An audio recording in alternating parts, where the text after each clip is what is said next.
Okay, welcome everyone to our cocktail hour edition of French Press. We appreciate that you've all come out today. And just to say that French Press is a program of the Society for French Historical Studies, and we'll have one more this spring, which will be on April 16th, and it will be at our usual time, 3 p.m. So with that, I'm going to introduce my wonderful colleague, Judy Coffin at the University of Texas in Austin, and she'll sort of set the stage. Hi, everyone, and thank you. Thank you so much for coming. My only role here is to introduce Christine to moderate this afternoon program. And Christine is editor, obviously. She's something of a publisher, and she's also written about publishing. Written Lost Illusions, lovely Balzacian tale of publishing, France, and her most recent book on the occupation of France after won the biennial Eugene Weber Prize. So Christine is going to introduce everybody else and take it over to you. Thank you, Judy. And thanks, let me add my thanks to everyone for being here. I'm really delighted to moderate this session on editing in French historical studies, and I especially want to thank Judy and Sally for organizing French Press. It's a fabulous series, and we really appreciate you letting us use this forum to try to reach out to people in the field about what we're doing as editors. So the idea for this session came out of a meeting between the editors of the various journals represented here today last fall, at a time when many of these journals were transitioning to new leadership. And at that meeting, we agreed that this was a particularly good moment to think about collaborating more amongst ourselves, and also to initiate some more public conversations about journal publishing in French studies, especially but not exclusively for early career scholars. So our goal here today is really to demystify this process. And we've just invited the editors of the 4 main North American journals in French studies to talk a little bit about what their journals are doing, kind of where they see their role in the field, and kind of, opportunities and challenges at this particular historical moment. And then we're going to try to leave a good amount of time at the end for comments and questions from the audience. As our plug for this session said, we really want to hear from all of you scholars in the field about kind of what you're looking for from the journals in our field.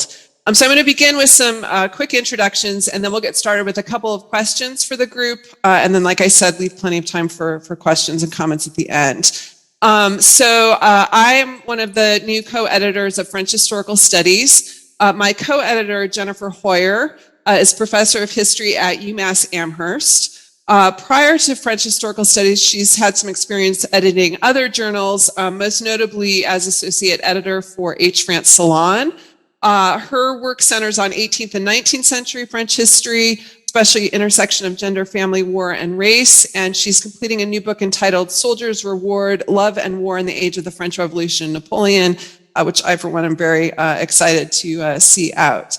And then we have 2 co-editors, or actually an outgoing editor of French colonial history, Caroline Eberlin, who is maître de conférence at the University of Toulouse.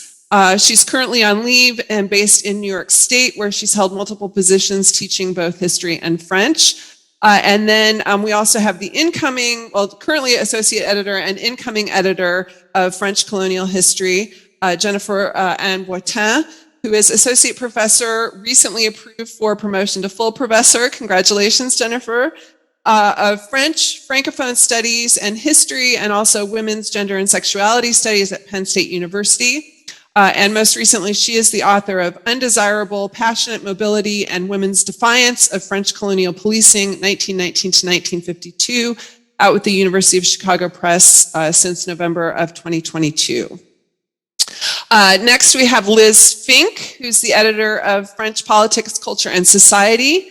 She's a historian of decolonization in West Africa and France and is completing a manuscript about elections in French West Africa from the end of the Second World War through the 1960s. And I think you're the most senior of, well, maybe not Caroline as well, but you're the most senior now of all of these editors. And then we have, last but not least, Roxanne Panchazi, who is co-editor of the Journal of the Western Society for French History, and she's representing the three new co-editors of this journal, which she's working on with Andy Daly and Megan Roberts. And she is Associate Professor of History at Simon Fraser University in Canada, the author of Future Tense, The Culture of Anticipation in France Between the Wars, published by Cornell University Press in 2009. And many of you may know her as the founding host of New Books in French Studies, a podcast channel she launched on the New Books Network in 2013. And I know we've all really benefited from that. So thank you for that, Roxanne. Pieces from her current project on the French Bomb and Empire have appeared or will soon appear in History of the Present, French Fiction and Film for Scholars of France, Jadalaya, and Apocalyptica, the Journal of the Center for Apocalyptic and Post-Apocalyptic Studies at the University of Heidelberg. So welcome to all of you. I'm really glad to have you all here. I'm going to launch a couple of rounds of questions, and I'll let you sort of decide which order you want to take it in, or I'll call on people if necessary. So the first question today is, how would you describe your particular journal, kind of its place in the field? And maybe you could give us a little bit of a sense of the peer review and publication process at your journal. And then what upcoming special features do you have planned? That's a multi-part first question. Who'd like to start? Jennifer Hoyer, do you want to start for us? And then maybe I'll move on to the next journal I introduced, which was French colonial history. Well, welcome again, everybody. I am speaking both for me and Christine, who is sort of wearing double hats here as she is moderating, but also very much with me, a co-editor of French Historical Studies. Our journal comes out 4 times a year. In some ways, it's a more traditional in the sense that we work with a press. We come out in print. We encourage you to look at the print as well as the e-versions. But we hope that does not at all mean stodgy. We have a very broad sweep chronologically, Middle Ages to the present. Geographically, although it's French Historical Studies, we're really looking at the Francophone world and much beyond the borders of the hexagon. And thematically, we do publish both in English and French, which I think is somewhat unusual, not so much for these journals, but I know our sister journal in Britain, French History, really tries to do it exclusively in English. As I said, we work with a press, with Duke University Press, which is fantastic in a lot of ways because it means that we take advantage of their experience, their knowledge in copy editing and proofreading, in marketing. The one side that some people will notice is that because we work with a press, we're also somewhat tied to their timetable, so that if people submit things, we can't immediately publish them. There's always we're always working a few issues out. We have published both kind of individual articles. We have special issues coming out. One, the title of War Makes Monsters, looking at global labor. One for which we're in the process of soliciting submissions on history of science. We also do forums, which often come out of conference panels, which are shorter, rather than full-length research papers. They're often 5,000 to 6,000 word pieces with an introduction around them. And we've got several exciting possibilities in the works. One in Islamophobia in the early modern world, looking to one in global sexuality. We're also looking for ideas for other possibilities. Yeah, let's see. Christine, to also just touch on the nuts and bolts for people who are curious about that. We asked people to submit. We've just changed platforms. We use something called Editorial Manager. We're now using Scholar One, which means that we're still working out a little bit some of the the minor hiccups that come with that transition. But I think we've more or less smoothed those out. Somebody submits. Our wonderful production manager, editing editor, Laura Foxworth, looks at submissions, may send them back if they're not sufficiently anonymous, and then sends it out to either Christine or me. We read them, we decide whether to reject immediately or accept immediately. That happens. Immediate acceptance happens very, very rarely.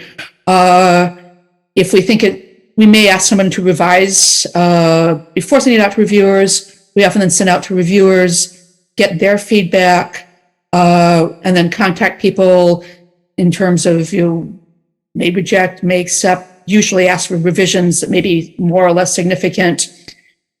And then when somebody does revise and resubmit, we'll sometimes consult with some of the original reviewers, in case there's somebody else.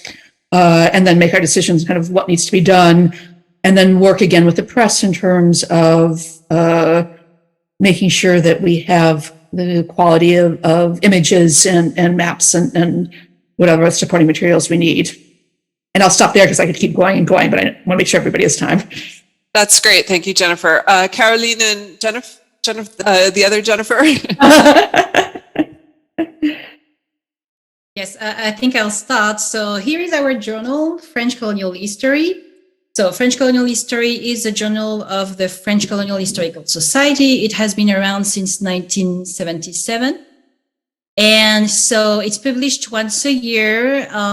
It's published, as you can see, on paper, but mostly the access is online. We are on JSTOR and Project Muse, and our focus is on the history of the French colonial empire, so the metropole and of course the colonies as well. But one thing I really want to make clear is that it includes the post-colonial.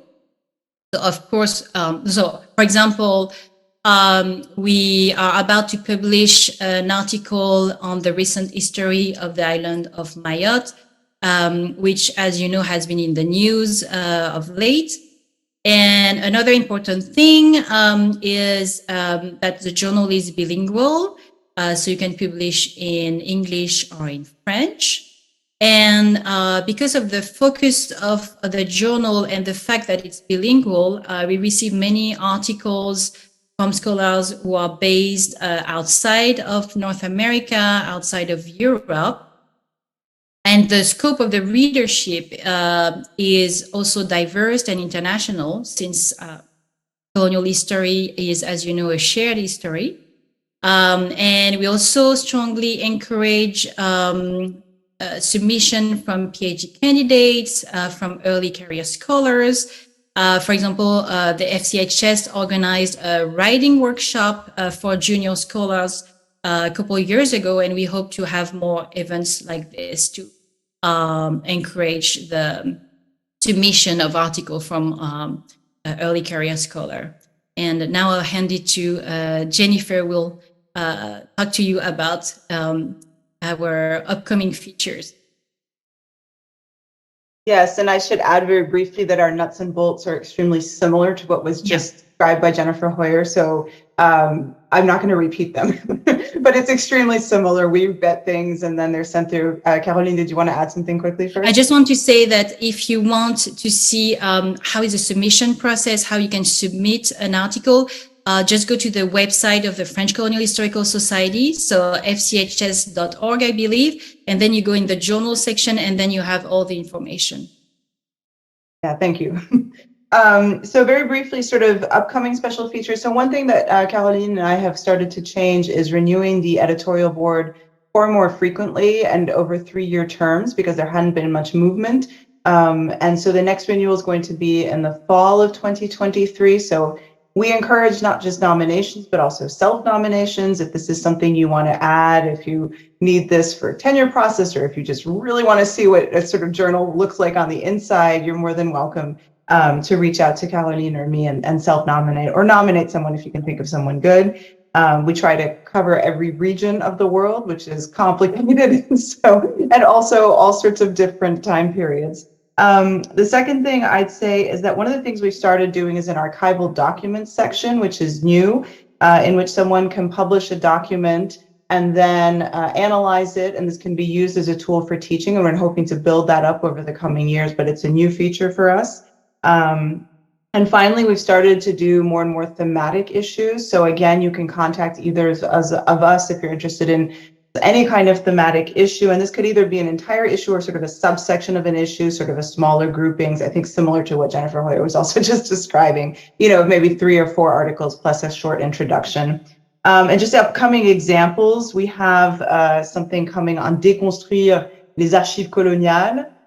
We also have one on travailleurs asiatiques dans l'Empire français. And that one's really neat because it was based upon workshops both in Hong Kong and in France. And it sort of shows that global dimension of our journal. And we have one that's going to be coming up in on the Bumidum pretty soon as well. So those articles are coming in now. And finally, the other major change is just that Caroline is stepping down in July. I'm stepping up as the principal editor, and Katie Edwards will be the new associate editor. So there's a change in leadership as we speak, pretty much. Thank you. Liz, you want to go next, please? Sure. Welcome, everyone, and thank you so much for including me in this exciting event. So I first start off with a caveat, which is that French Politics, Culture, and Society is definitely a journal that publishes a tremendous amount of work in history, but it's not actually a history journal. So for those of you who are thinking about doing work with colleagues in the social sciences, in cultural studies, in film studies, we're really very much a place for that, and a place for interdisciplinary work in general. We're not bounded historically, and in terms of discipline, the doors are really wide open for any disciplines that fall into that field. Like I think all of our journals, we're bilingual, French and English, and we really welcome special issues and special sections that can combine those two. We can have an article in English and an article in French, and that's great. Not to repeat too much, but we have kind of 2 ways we get submissions: people submitting off the transom, whether that's an article or a débat, like a reflection on contemporary events, on kind of shorter pieces of interest to French studies scholars, or through special issues. And we don't have a special format for proposing special issues, and I really encourage you to get in touch.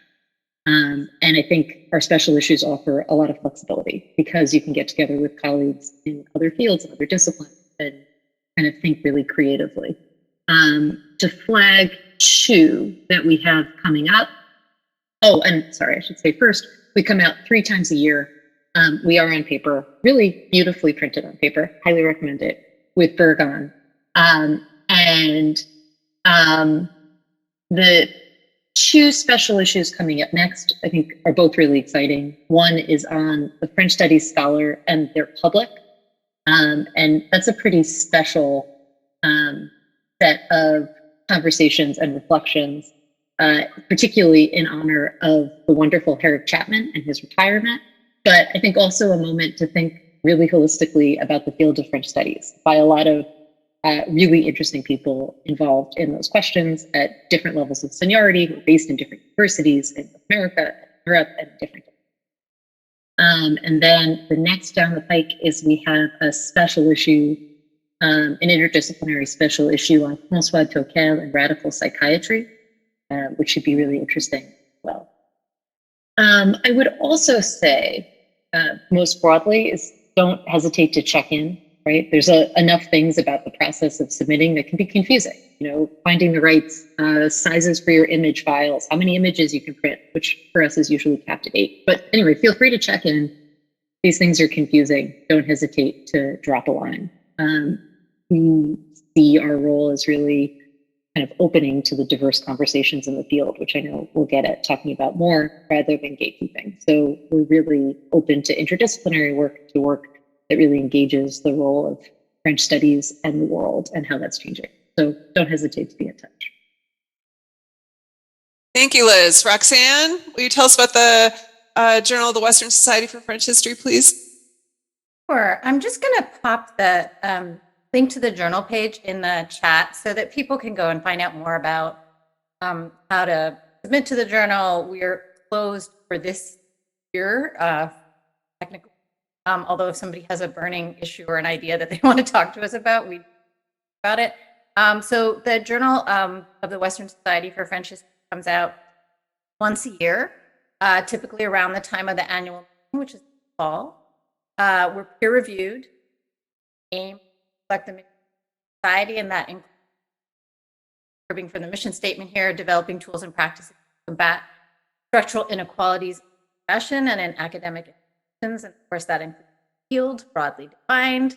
So I'm part of a trio, as said at the outset, of Andy Daly, who's at Memphis, and Roberts, who's at Bowdoin, and we're in the process of putting together our first issue as a team this year, and that should be coming out in the fall.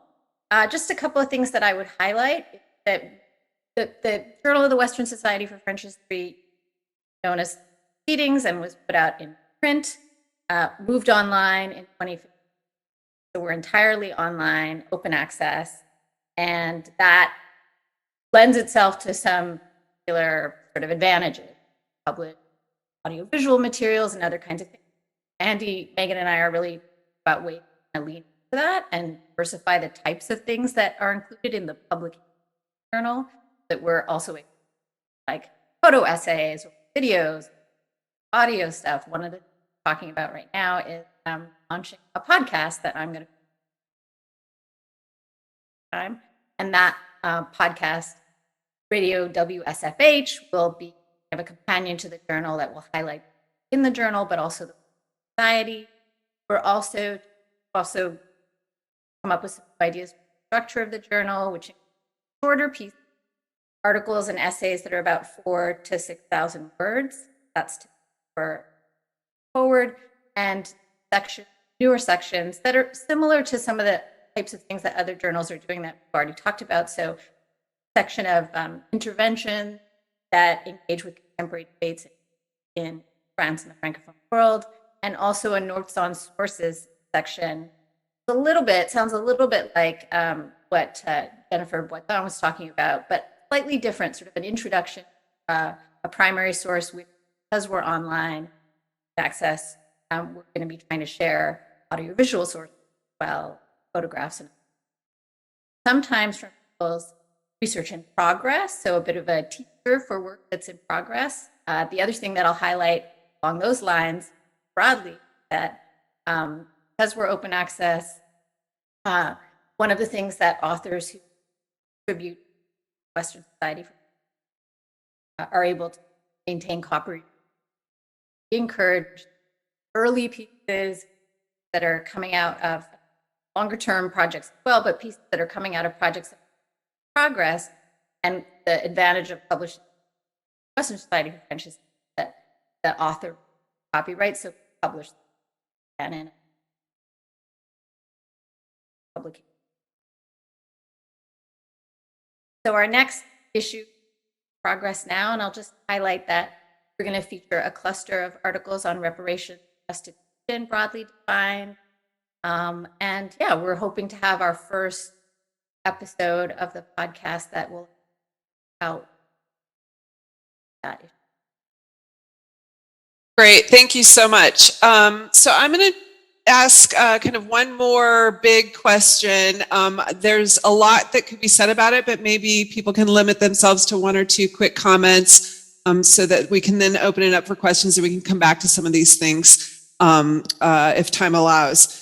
So the kind of big question is, from your perspective, or the perspective of your journal, how is the field of French and Francophone history or French studies journal publishing changing?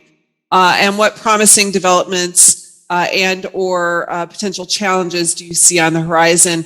And in particular, I think, a lot of us have talked about how the pandemic is having various effects on journal publishing. And so you may want to speak to that as, something that's providing particular opportunities and or challenges. But anyway, how is the field changing? What opportunities and challenges do you see on the horizon?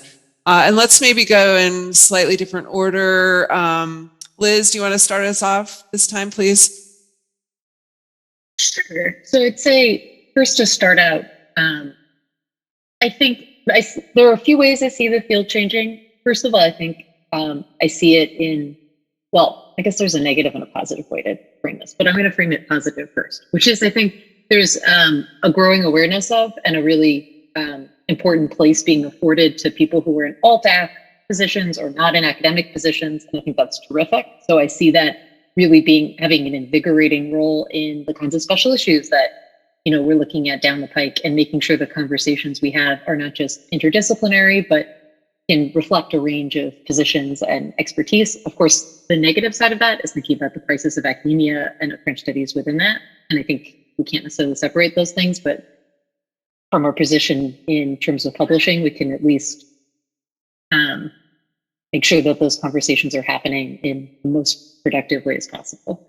Along those lines, I think I see submissions that are more international than ever. So beyond Anglophone, Francophone, just really great.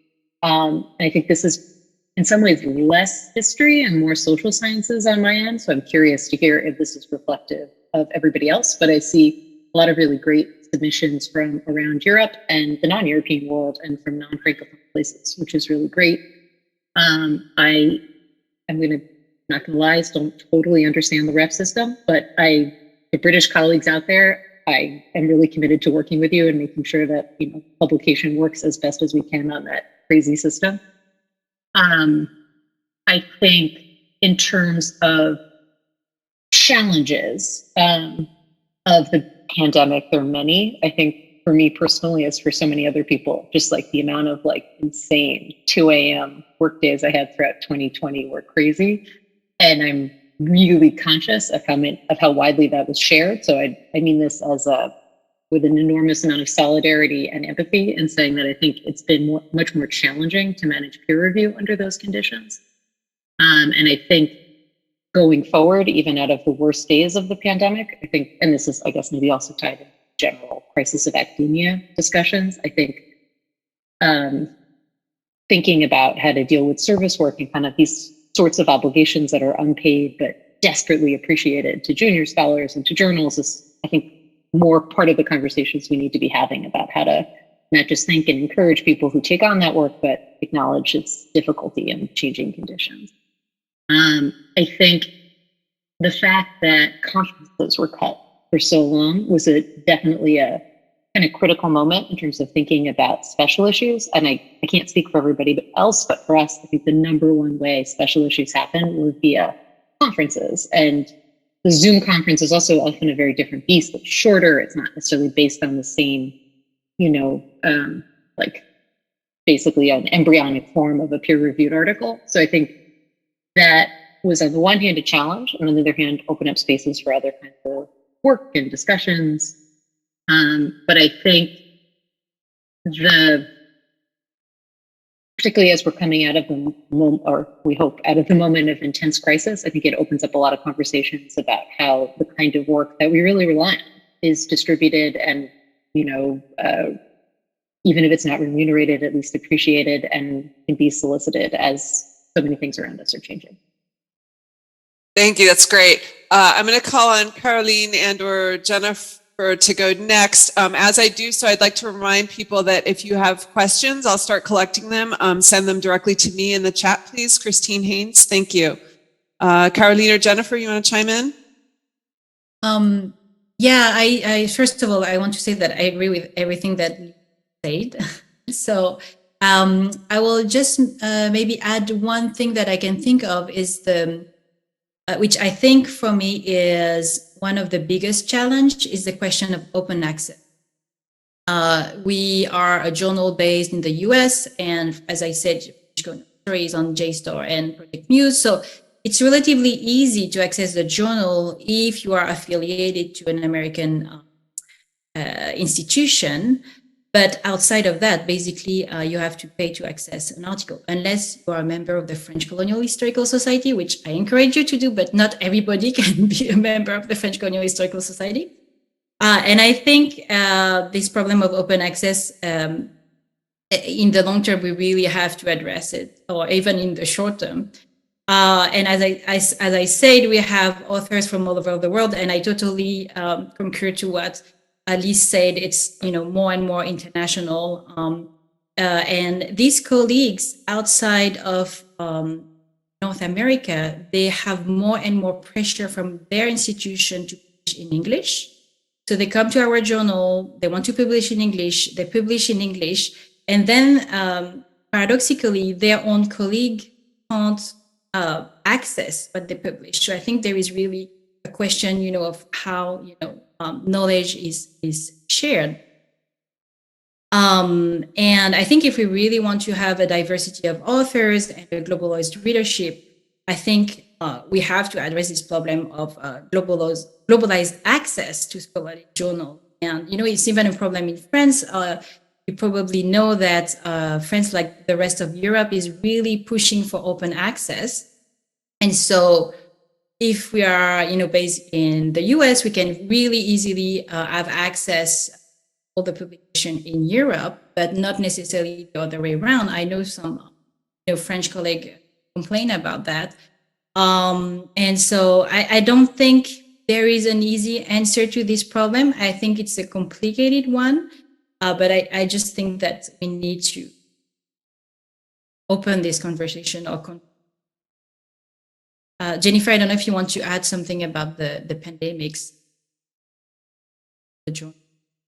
Yeah, I can add very briefly. Again, that I'm also agreeing with everything that Liz already said. So one of the things that I would add to what Caroline was saying, especially in French colonial history, the idea of returning knowledge to the countries that our articles address, that our research address, is incredibly important. And that's another aspect of open access, is making sure that people on the African continent or in Southeast Asia can read what we're writing about them. And that's part of this, sort of the ethical dimension of open access as well. For the pandemic, I mean, understandably, it's just become very difficult because everybody's been overwhelmed for the last few years, and people are still catching up to find reviewers.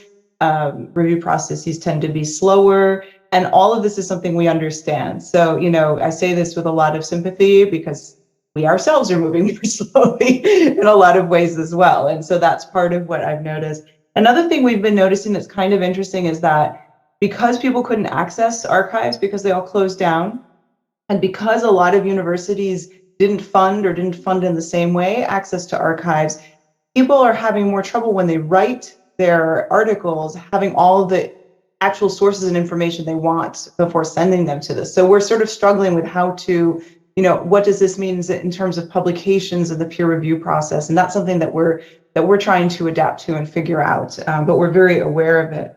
And finally, I would just say that, one of the things we would love to see more of is more and more submissions from outside of North America and Europe. And so that's where that open access question comes back into play as well. But that's all I'm going to say. Thank you. Thank you.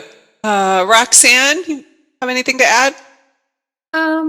Sure. I mean, I'm agreeing with everyone so far, but I would say that, for the Journal of the Western Society of French History, I think one of our move in the direction of order people, that's helpful with encouraging people to submit, and also with getting reviewers. It's helpful of the length of the. I think I would also say that I noticed in the work of the society, and we try to kind of stay close to the society, as I mentioned earlier, that the journal as a space of mentorship, and I feel like we've all turned a little bit more towards considering that, both because of the state of the job market and so mentoring graduate students, but also early researchers, people may or may not be,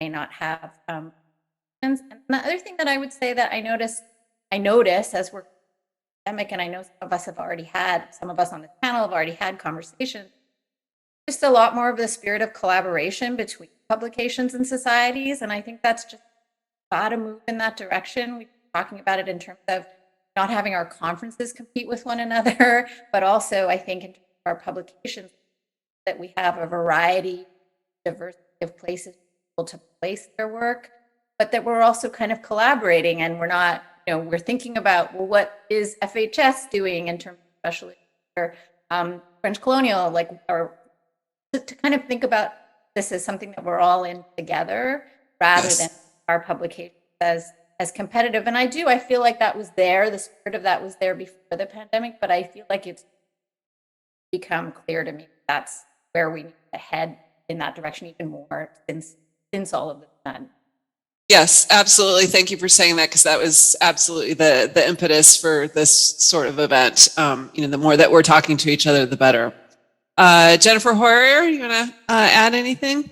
Mostly, I want to echo what other people have said. We're seeing a similar, both deliberately cultivating internationalization and trying to get people on the editorial board, reviewers, reaching out to contributors from as many varieties and places as possible, Europe and the US, but well beyond that. Somewhat similar challenges in terms of open access, which I think are going to become more serious challenges as we move forward.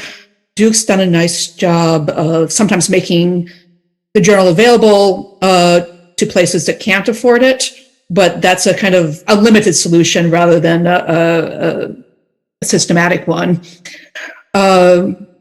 And similarly, in terms of effects of the pandemic, on the one hand, I think it's a real opportunity for people. It means that in some years past, I think FHS had a queue of many years before you could wait, 3 years or something to actually get an article published, because of people not necessarily being able to get to the archives in the same way. We can often publish things more quickly now. We don't have quite as much of a backlog that is kind of waiting for us to go through. So it's a real opportunity if you have work. That said, the downside is that with everybody else, we're also still working with reviewers and needing to ask people to do that sort of unpaid labor for which we are profoundly grateful, and sometimes can then really slow down that side of getting 3 really, thoughtful and rich reviews, which we want in most cases for every article. And it is leading us to think more creatively. And we've been thinking in terms of forums, are there ways, would you want to do something around pedagogy? Are there ideas that people are coming up with that are not just coming out of conferences, but for other conversations that, might make for, good forums or potentially special issues. So we really, like everybody else, kind of welcome ideas and are interested in this sort of things more collaboratively, in where we can kind of collectively encourage one another rather than say all do the same special issue at the same time. I was going to say one other thing is with internationalization, we're also really trying to encourage diversity.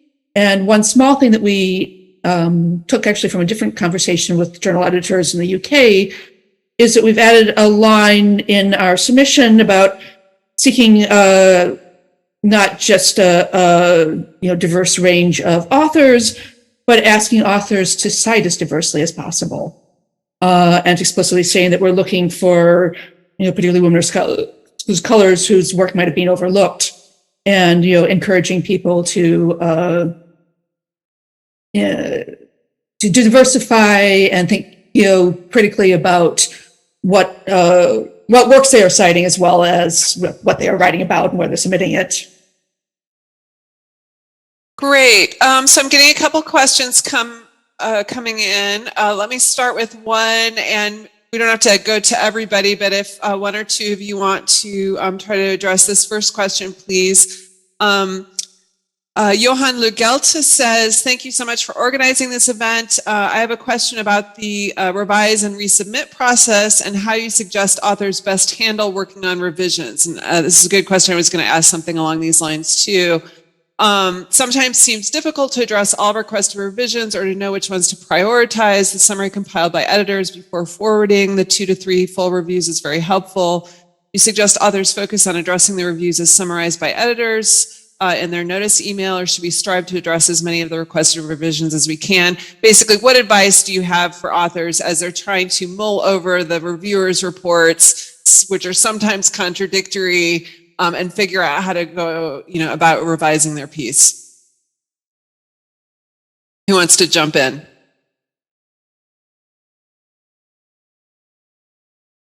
Go ahead, Jennifer. Yeah, that's an excellent question, Yuen. Thank you.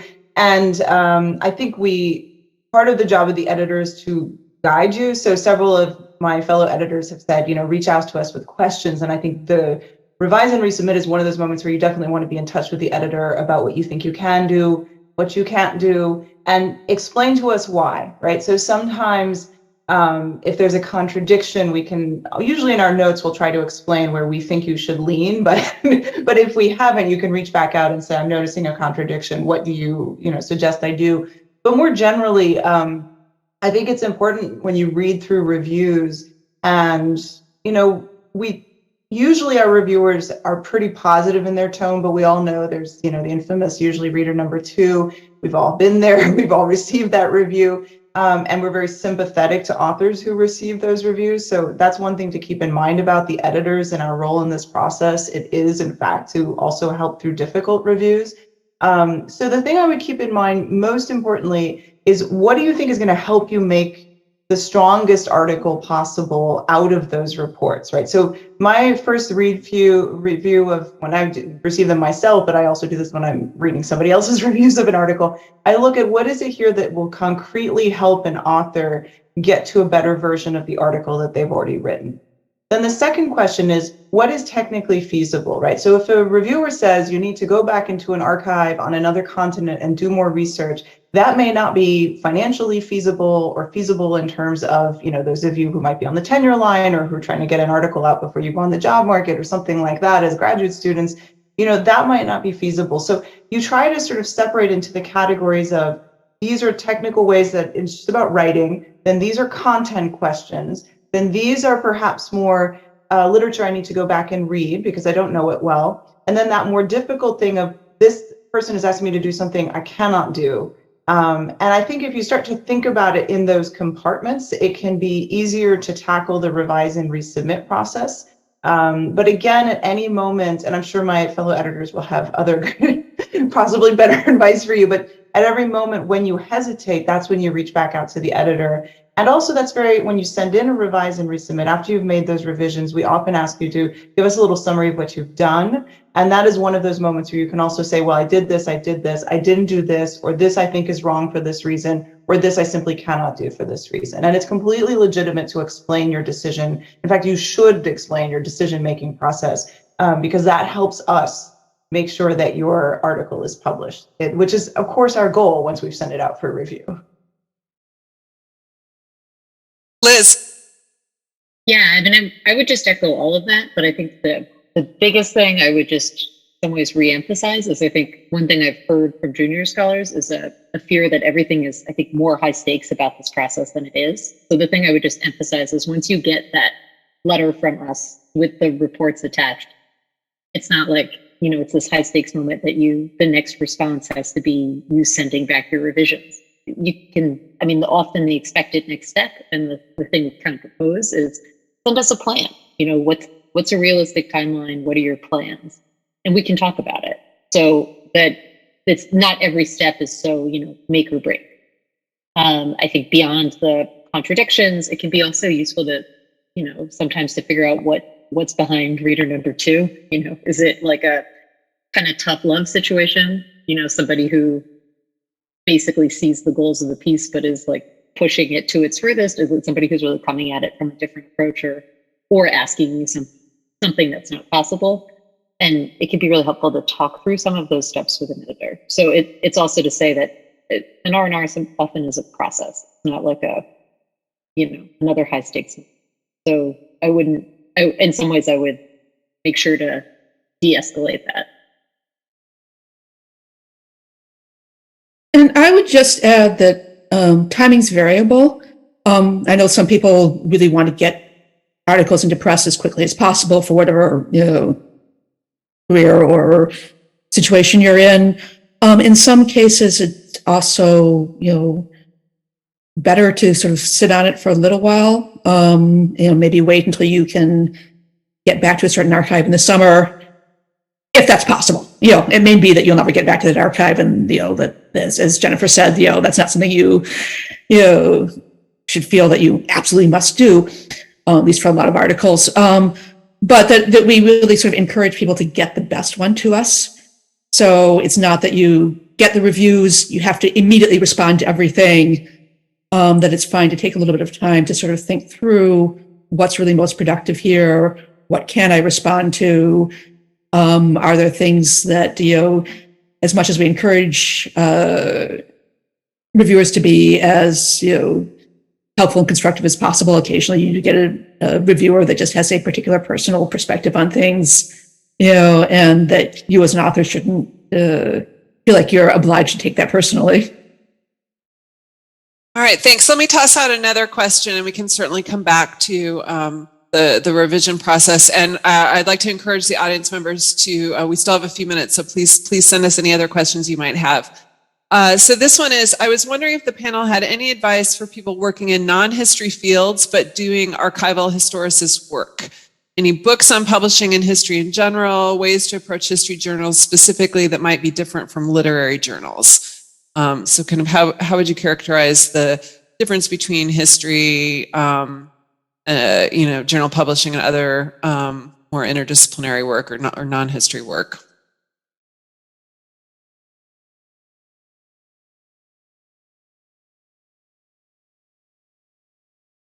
Jennifer? That's also a really good question. I'd point out that several of us actually have affiliations with programs that are quite interdisciplinary. In my case, I'm actually formally in a French department, for example. And so I have a lot of colleagues who are literary.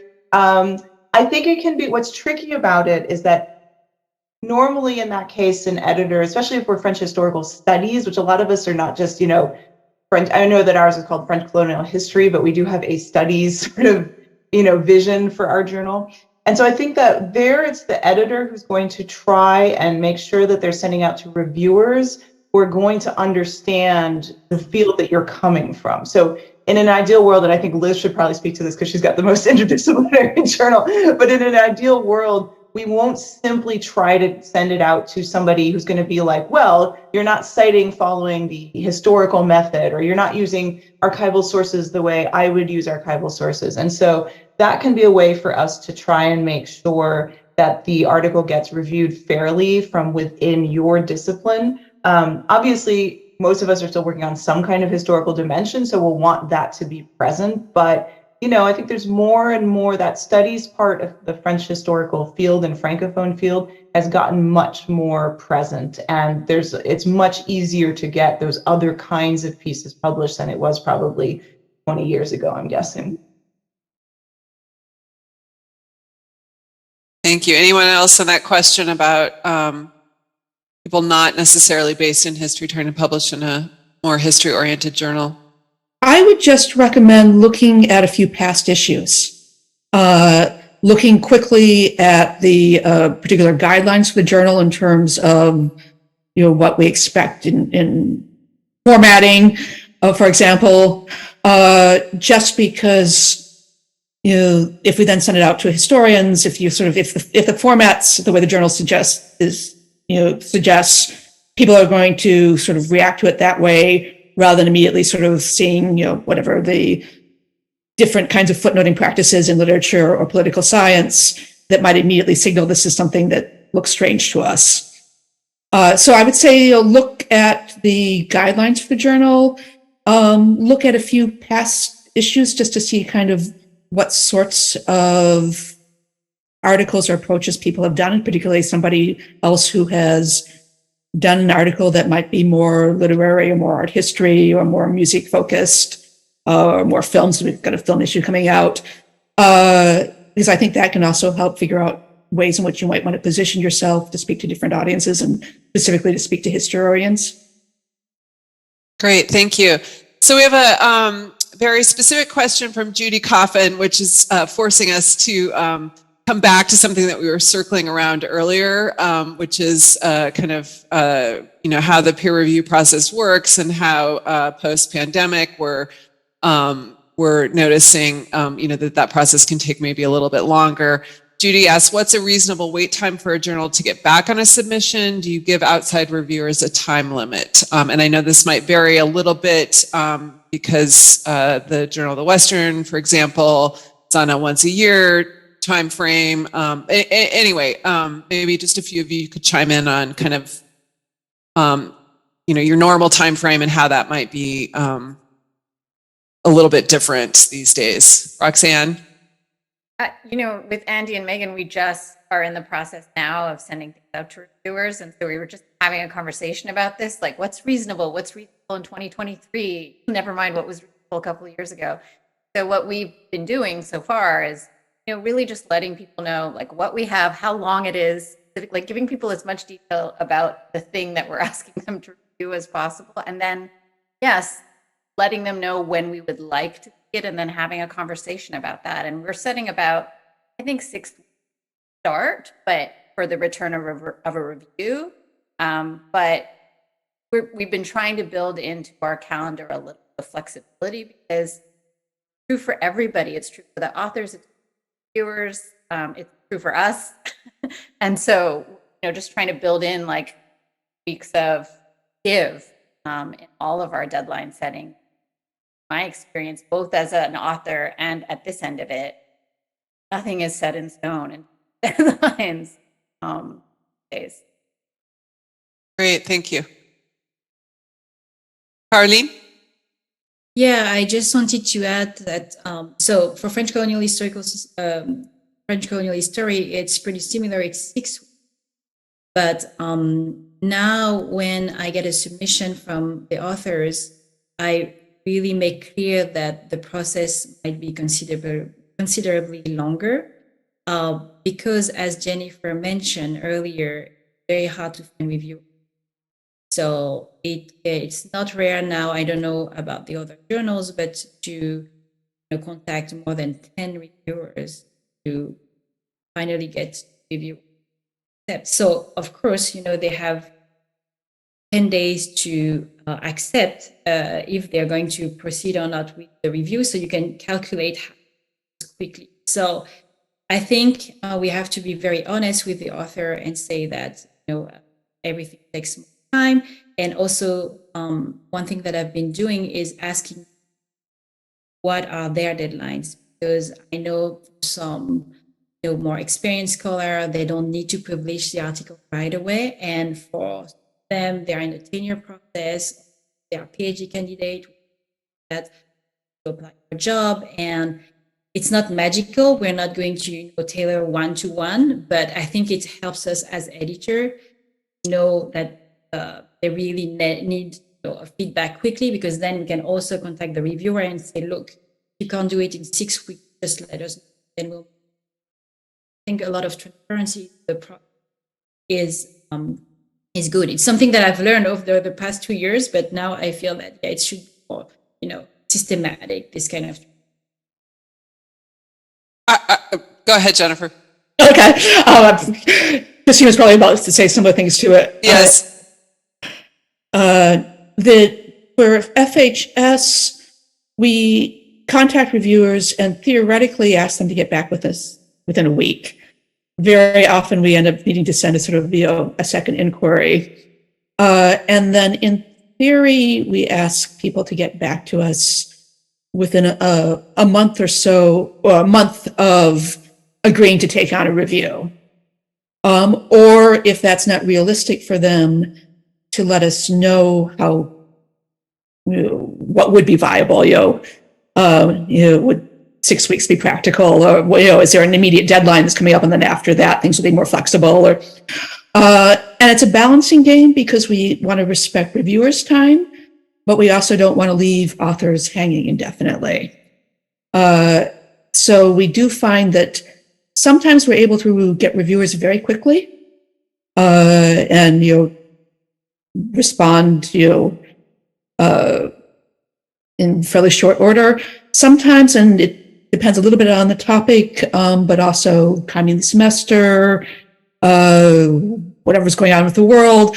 There are topics that we have actually had to ask, 10 or 15 people to get 3 viable reviews.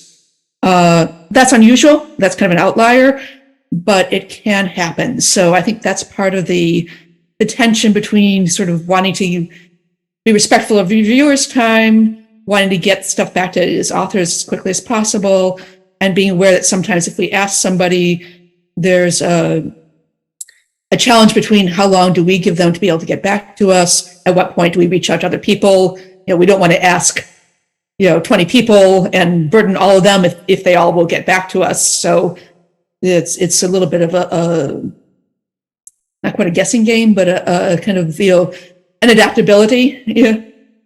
I would just add that we really tried to get back to authors within 3 months. Yes. And, sometimes that's not exactly possible, but we really try hard, to keep on that, more or less on that time frame. And so I would say to authors, if you haven't heard from us, within maybe 3 to 4 months, certainly follow up and just, ask where we are in the process. And we can usually give you some news about when we hope to be getting back to you. I assume that's true for everyone, that, editors are more than willing to, have you follow up with them about how the process is going and when you might be hearing from them. So we're almost out of time, but let me just pose one more quick question from Sydney Watts, which relates to another question I had just about kind of what editors would like to see more of, kind of new features, kind of new directions you might be taking the journals. But Sydney asks, what do you recommend for scholars who have developed their own digital humanities projects? What are the best ways to bring these projects into conversation with other scholarship? I know, Roxanne, you mentioned that this is something that the Journal of the Western is particularly interested in doing because it's an online journal, but do any of the rest of you have anything you'd like to say about that? Jennifer?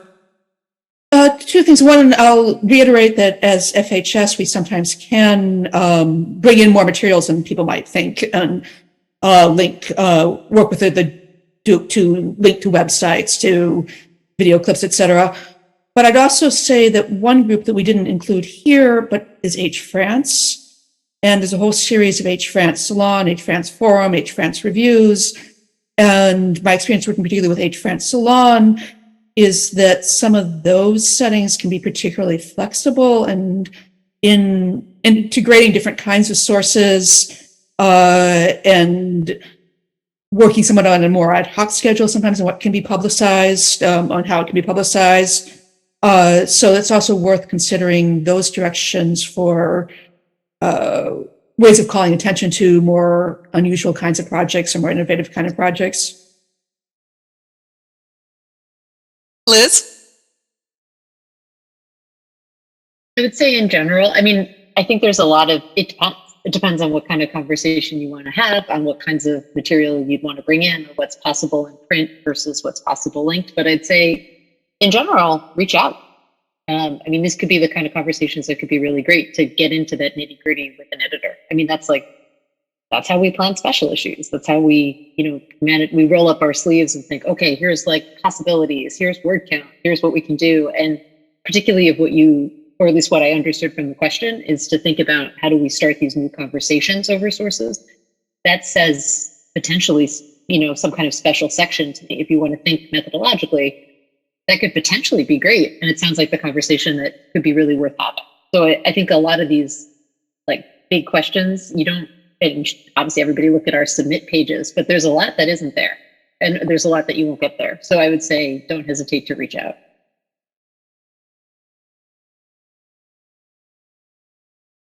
All right, I think that's the perfect ending point, actually, because I wanted to say that with this kind of,